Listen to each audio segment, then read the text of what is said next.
Greetings and happy Friday. It's your girl Rempet. Um, Back with another. Can I call it a podcast or do I call it thoughts? I know we'll work that out. But yeah, here I am with another podcast. I really wanted to talk about we as women who are women of a certain age. Yeah, women of a certain age, women who have passed. We've had our children. Some of us have grandchildren now, you know, 40s and over, I would say like, yeah, 40s and over. Yeah, I kind of wanted to talk to us about this because you look on social media and you see all these 40 something women trying to compete with these 20, 30-year old, early 30-year-old women. And it's time that we stop that. We are the elders. We are the elders now. If you're 40 and over, I'd say 45 and over, I'll give you a little bit of leeway, yeah? 45 and overs, you're supposed to be teaching these young girls how it go, yeah? You're supposed to be setting an example. When I say setting an example, I'm not saying that you must dress like a church woman. What I'm saying is the way you carry yourself. The way you carry yourself out here. Because when I think back to when my mother, my mother knows how to dress. She got that from her mother. We learned that when you step out on the road, when you go out, even if it's just down to the local shop, you look decent, you cream your face, you make sure there's no sleep in your eye, you make sure your skin not ashy. Them things, I know some people think that's superficial, but for me, if I went out looking like that, I'd feel like my life is going downhill because I've been brought up a certain way. We need to be there for our daughters because these young girls, they are going off the rails. A lot of them, because their mothers are still trying to be young. They're still trying to stay young and relevant. And it's not like nobody said that you had to go old. Once you get to 45, you must stop being sexy or appealing or attractive. Nobody says this. But when you're still trying to actively compete with 20-year-old women, you have a problem. You have a problem. And this is where midlife crisis will set in. You know, the midlife crisis when you get to midlife, which is around 40, 45. And, you kind of, you lose yourself. And I know what that feels like. Not that I was competing with any young girls because what am I doing that for? But I got to a stage in my life where I've had my children. Okay, what now? What do I do with myself now? And it was like a crisis of like, oh my God, who am I outside of being a mom? Who am I? What can I do now? My children are grown. Yes, I'm going to be there for them, but what about me now? I mean, people are like, oh, yeah, focus on yourself. Yeah, but it's not as simple as that. It really is not, especially when you've had children. Like for me, my story is I had my son when I was 17. So I didn't really have that time to go out there and party and have fun and this and meet the man and then settle down and then have children. No, it didn't go like that for me.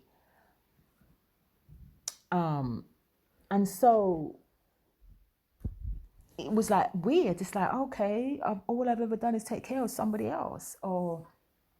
And also even before that, I'm the eldest of three, and I had to take care of my brother and sister. So it seems like I was always looking after other people, and there was a real crisis of self the last few years for myself, because it's like, okay, what am I here to do? What is my purpose? What am I got to offer? Who am I? And I had to kind of sit down and work that out. A lot of us, we have to understand and realize that the experiences that we have gone through are there to help us to teach the elders, not to look down, sorry, the youngers, not to look down on them and say, hey, yeah, I don't know nothing about nothing, because how some elders are like that. They will just, not that. It's about passing information, passing knowledge, passing wisdom about life, about relationships, about men, about but you're quite happy right now to sit there and let these young girls fuck up their lives because, you know, yeah, I find that really sad. You know, and I'm gonna use what's her name, Shakari Richardson, as an example. Shakari Richardson's what, 21, 22 years old. She's the same age as my daughter, my youngest. And I look at her and I look at my daughter. My daughter would never behave like that in public, let alone on a world stage, because she's been taught, she has a mother that would be like, excuse me, you know, these behaviors that these young girls have, where they don't care who they offend, there's no respect for anyone. Shakari Richardson went for one of her peers on her own team. So you have to ask yourself, what is going on with her? Who is guiding her? Who's mentoring her? Who's nurturing her? Because the weed smoking and the other activities, which I'm not even going to, because, well, I'm not going to go into anything because I don't know, I don't have no proof, and I ain't going to go court for slander. Okay, but you know, a lot of times when you are relying on something to the point where you don't even perfect your own craft because you're too busy doing this, you're too busy indulging in this habit, and you're not even focusing on perfecting your craft, sharpening your craft, knowing that you're going to be on the world stage. You don't even think to give up the weed for a while. Not to say that it's wrong, but when you're trying to focus and reach a goal, especially a physical goal, weed ain't going to help you with that. Weed going to slow you down. Weed going to make you lazy. Weed is going to make you unmotivated a lot of the time. So who are the people around you? Who are the people around her that are saying, okay, Shikari, yeah, you this is what you want to do. Yeah, this is, you have goals. You have targets that you need to make. You need to put this down. You need to put this down for a while you're training, while you're perfecting your craft. We can't, because nowadays you can't tell nobody nothing. I can't tell no one nothing. You see these girls walking down the road, and I'm sitting up by my window now, and you can see these girls walking up the road, and both of them have bonnet on their head, and you're like, where is your mother? Where's your mother? Didn't she tell you that you don't go out like that? Have pride in yourself. You know, have pride, have respect, have self-respect, whether that is in how you dress, how you present yourself, how you speak, how you interact, how you relate to other people. Have some class and about yourself. This is it. That's the thing. Where's the class? You're so ratchet and rough, full of tattoos and fake eyelashes and these long frigging claw-like nails. Y'all just look ridiculous. I'm sorry, y'all look ridiculous. And as an elder, I'm going to tell you, you look ridiculous. I don't know who told you that this is a look that it looks nice. The eyelashes that are ridiculously long, that you can barely open your eye if anybody can see your eye them, because, you know, I'm not even going to go into the weaves because that's your prerogative. But the rest of it, the tattooing, you just look rough. You look rough. I remember, this is the generation I come from. I remember when Mary J. Blige tattooed herself. Yeah, because when she first came out, she didn't have tattoos.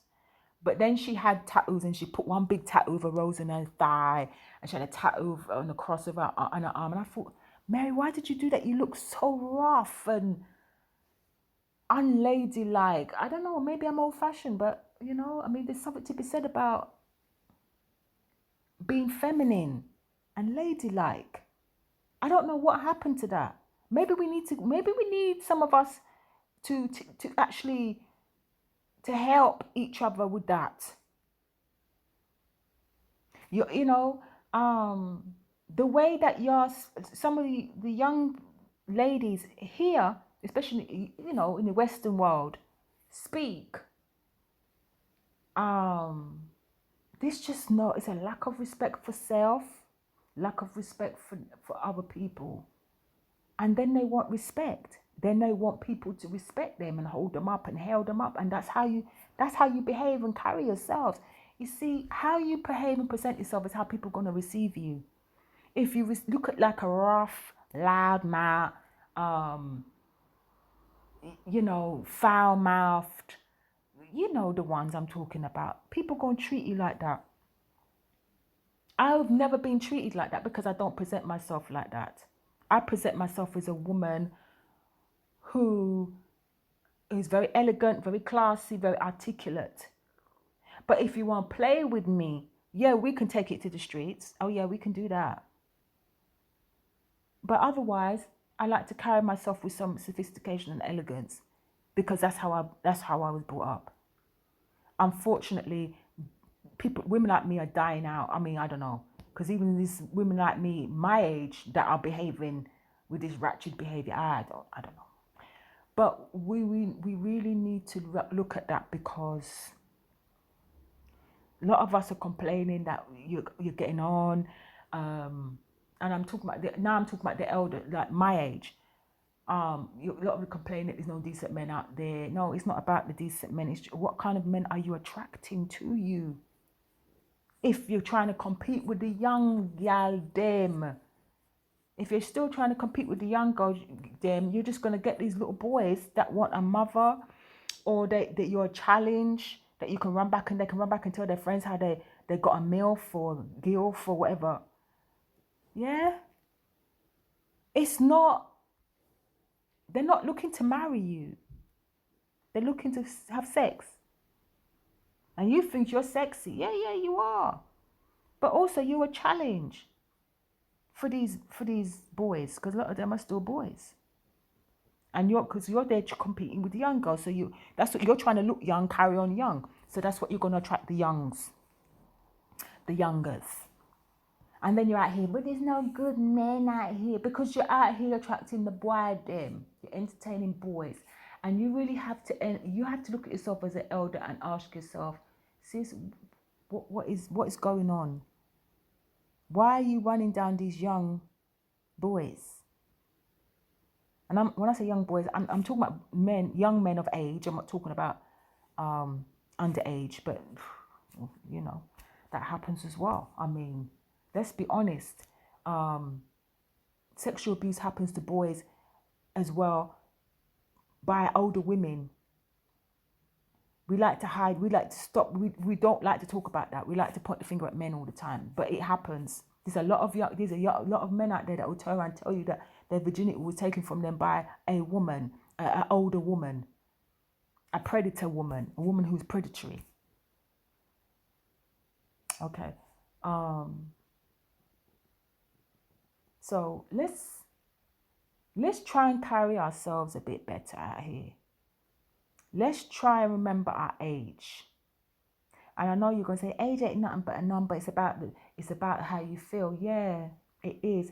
But how would you feel if you were just a challenge for a young boy, so that you can run back and say, yeah, I dealt with her. I got her. Yeah, she's a MILF. Come on. How does that make you feel? Or maybe you like that kind of life. But eventually, you're not going to be able to do that.